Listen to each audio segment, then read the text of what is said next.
So tonight what I want to talk to you about is how do you become an invaluable leader? What I mean is a leader that's irreplaceable, one that's greatly admired, one that people will follow voluntarily, a true problem solver, a chief and an enemy, one that's not afraid to take responsibility but is not worried about taking credit. In other words, someone that every organization needs. The invaluable leader understands it's about the perception of your value. It's about what people think your value is. And when I sit there and talk about value, there's a difference between your value as a person and your value to a business or organization. To be an effective leader, you don't need a position or title. Just the same as if you have a position or title, it doesn't make you an effective leader. The world's changing. It's just different than it used to be. It's much more competitive. It's much more virtual. Like the days of, I'm just going to show up, I'm going to work hard, I'm going to do it for a number of years. At some point I'll get a gold watch or whatever they gave you. I'll be able to retire. Those days are just gone. I know we're in the middle of election season, and despite what those candidates are telling you about creating jobs and bringing those jobs back, since I'm not a politician, I'll go ahead and let you know a little secret. They're not coming back. They're not coming back. So we have to figure out how to reinvent ourselves. I'll give you an example. When I wrote this book, I imagined 30 years ago, if I needed to go get a design, I probably had to look in the yellow pages or the newspaper, look up a graphic designer. I'm probably only going to someone that's local. I'm probably only going to one or two people. And I'd work through, have a couple options, pay a lot of money, pick a design. Fast forward 30 years, 2016. Now I go to a website, or went to a website, told them kind of what I was thinking about, and essentially had 196 designs to choose from for the same price.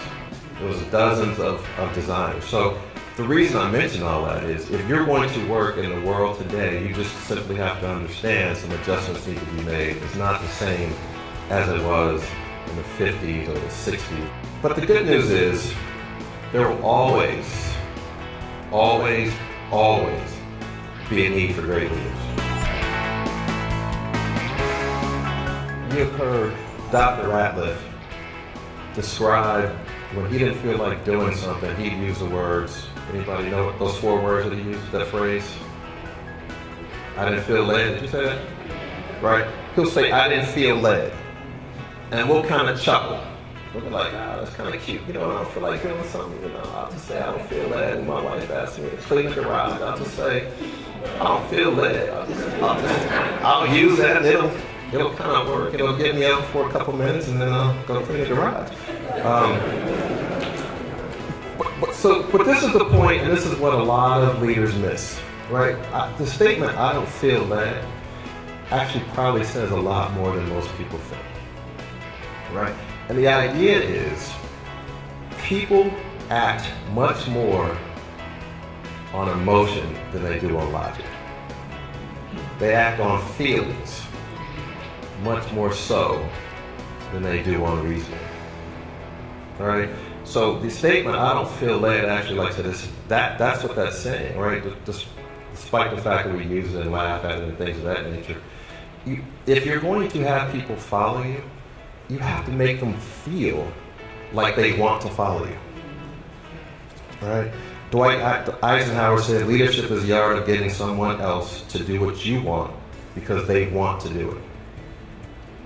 Right? So when you have your goals and then you're articulating your why or your reason or your purpose or your intention, make sure you're speaking to people, and understand every individual is differently, by the way. Make sure you're speaking to a people and you're tugging at their heart. You'll be much, much more effective. If you're a leader, you're either selling your belief, your concept, your ability to lead. You're legitimately selling the idea that you should be following, you should be working hard to achieve these particular goals. And if you think about how people buy, we buy what we want before we buy what we need. Your unique business value isn't just a statement of why you're good at what you do, right? It literally is about your uniqueness? Like, what about you is different? And how can you use that to benefit the business or the organization? And oftentimes, it's really more the combination of your skill set and your experiences that make you unique, right?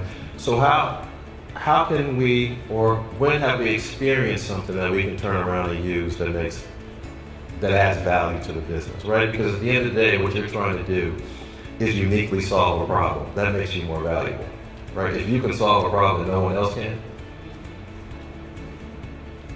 right? The perception of your value starts to increase. We can all do that. We all understand what our homework assignment is, right? We got that. We're good. Good. No, don't do it now, because you might get a response you don't like. No, not. And that's my message. Thank you.